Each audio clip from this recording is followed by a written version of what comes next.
கோலியாத். சரியா?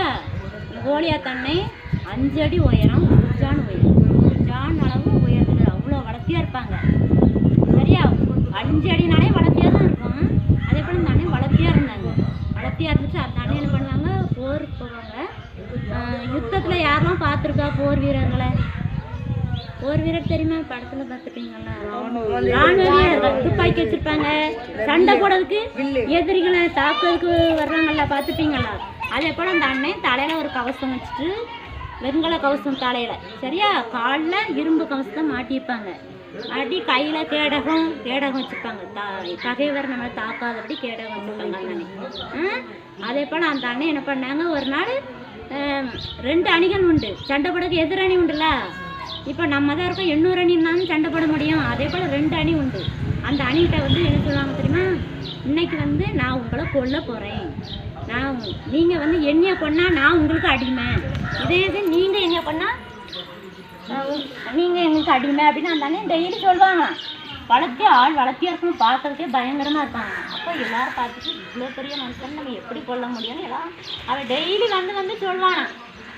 இஸ்ரேவேல் அதன் பேர் இஸ்ரேவேல் ஜனங்களை வந்து கொல்லணும் அப்படின்னு சொல்லும்போது அந்த நேரத்தில் வந்து என்ன பண்ணுவாங்க தெரியுமா? எல்லாரும் 2 அணியாக பிரிஞ்சு இந்த பக்கத்தில் ஒருத்தர், இந்த பக்கத்தில் ஒருத்தர் இருக்காங்க. மத்தியில் மலை, 2 மலைக்கு கூட நிற்கிறாங்க. சரியா? நிற்கும் போது இவன் டெய்லி வந்து சொல்லுவான், என்னை யார் கொள்கிறாங்களோ அவங்களுக்கு வந்து தக்க பரிசு நான் தருவேன்னு சொல்லுவாங்க. சரியா? அப்போ எல்லாரும் பயப்படுவாங்க. இவ்வளோ பெரிய மனுஷன் நம்ம எப்படி கொள்ள முடியும் அப்படின்னு எல்லாரும் பயந்து நடுவாங்க. ஐயோ, வளர்த்தியாக இருக்கானே, உயரமாக இருக்கானே, பார்க்கறதுக்கே பெரிய ஆளாக இருக்கானே, இவன் நம்ம எப்படி கொள்ள முடியும் அப்படின்னு சொல்லிட்டு எல்லாரும் பயந்து ஓடுவாங்க. அப்புறம் அந்த சவுல்னி ஒரு அண்ணன் இருப்பாங்க. அவங்களும் இராணுவத்தில் நல்லா பயிற்சி உள்ளவங்க. சரியா? அந்த அண்ணன் என்ன பண்ணுவாங்க தெரியுமா? இஸ்ரேல் ஜனங்களை பார்த்து சொல்லுவாங்க, இதில் யாராவது ஒருத்தர் உங்களுக்கு தைரியம் இருந்தால் நீங்கள் அந்த மனுஷனை கொன்னால் நான் உங்களுக்கு நிறைய பொருள் பரிசாக தருவேன்.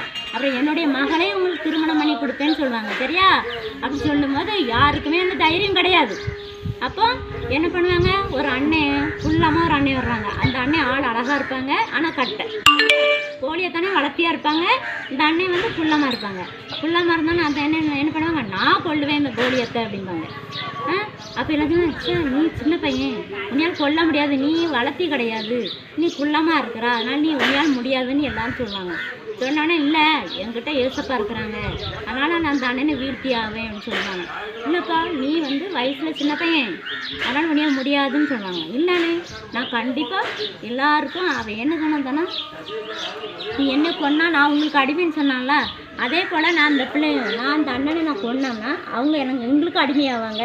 இஸ்ரவேலில் இயேசுவின் நிந்தையே இங்கே சொல்கிறாங்க, ஜீவனுள்ள தேவனை வந்து நிந்திப்பாங்க இந்த பெலிஸ்டர். சரியா?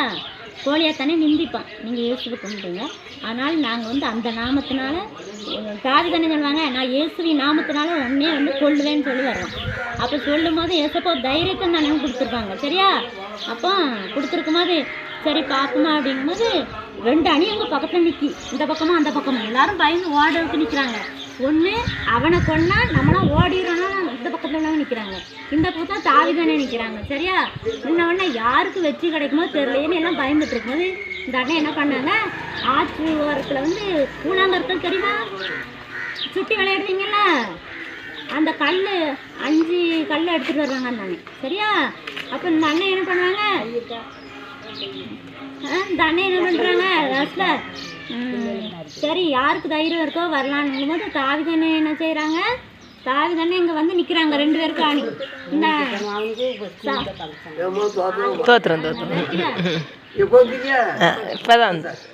சவுலனை என்ன பண்ணுவாங்க, தாவீதானே பக்கத்தில் விட்டுருப்பாங்க. சரி நான் வந்து இந்த அண்ணனை கொன்னா எனக்கு தக்க சன்மானம் தருவீங்கன்னு இவன் தைரியமாக சொல்லுவான். சொன்னோன்னே அந்த அண்ணன் என்ன பண்ணுவாங்க தெரியுமா, தைரியம் நிற்பாங்க.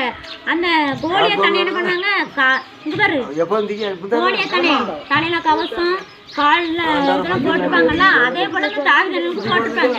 போட்டு அந்த அண்ணன் போட்டு நடக்கவே முடியாது. சரியா? சின்னல அதனால எனக்கு இதெல்லாம் பழக்கம் கிடையாது அப்படின்னு சொல்லி ஒரே ஒரு தடி மட்டும் கையில் எடுப்பாங்க. ஏன்னா அந்த அண்ணன் ஆடு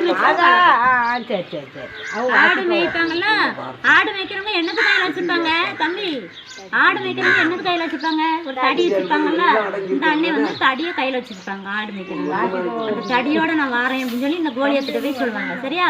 சொன்ன உடனே அப்போ எனக்கு இதெல்லாம் போட்டு பழக்கமே கிடையாது. நடந்து பார்ப்பாங்க அந்த ட்ரெஸ் எல்லாம் போட்டு, ராணுவ வீரர்கள் போட்டுருப்பாங்கல்ல அந்த ட்ரெஸ்ஸை போட்டு நடந்து பார்த்தா இவங்களுக்கு நடக்கவே முடியாது.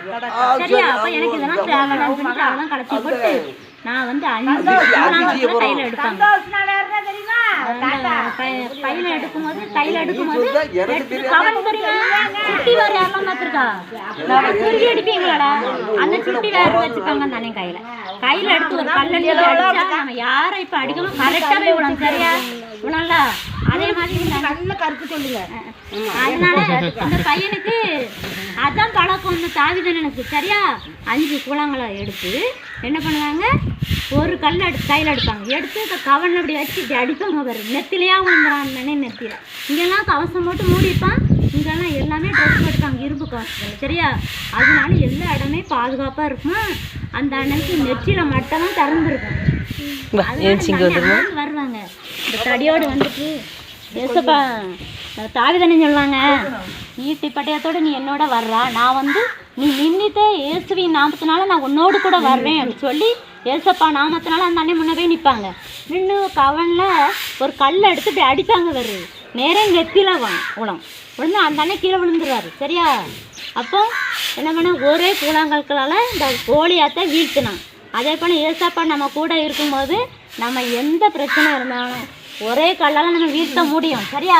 அதனால் நீங்கள் ஏசப்பா கிட்ட கேளுங்க, ஏசப்பா எங்களுக்கு என் கூடவே இருங்க, இயேசுவின் நாமத்தினால உங்கள் கூட வரும்போது எனக்கு எந்த பயமும் இருக்காது, நான் ஒரு தைரியமானவன் அப்படின்னு சொல்லி நீங்கள் எந்த இடத்துக்கு கடந்து போனாலும் தைரியத்தோடு போகணும். சரியா? அதனால் அந்த கோலியாத்தானே கீழே விழுந்துட்டாங்க. விழுந்தப்பறம் என்ன செய்ய முடியும்? ஆச்சரியப்பட்டாங்களா? ஐயோ கோலியாத்தானே விழுந்துட்டாங்க. இந்த பக்கத்தில் உள்ள அணி பூரா வெட்டுண்டு ஓடிட்டாங்களாம். பயந்து ஓடிட்டா நம்மளை வெட்டி போடும் அப்படின்ட்டு. சரியா? தாவிதண்ணை எல்லாம் சேர்ந்து வெட்டிடுவாங்க, ஓடிட்டாங்க. அப்புறம் இந்த பக்கத்தில் அணி பூரா என்ன பண்ணாங்க, இந்த அண்ணனுக்கு நான் கீழே விழுந்தோடனே அந்த அண்ணன் பைக்கிலே ஒரு வாள்